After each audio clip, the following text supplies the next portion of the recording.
నువ్వే నా దేవతవని ఎదలో కొలువుంచా ప్రతి క్షణము ధ్యానిస్తూ పసిపాపల చూస్తా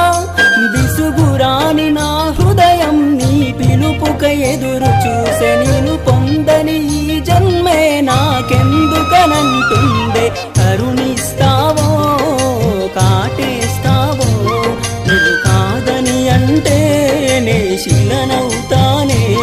నన్ను విడని నీడవు నీవే ప్రతి జన్మకి తోడువు నీవే నా కమ్మని కలలు కూల్చి నన్ను ఒంటరి వాణ్ణి చేయగే అనిత అనిత అనిత ఓ వనిత నా అందమైన అనిత దయలేదా కాస్తైనా నా పేద ప్రేమ పైన నా ప్రాణమా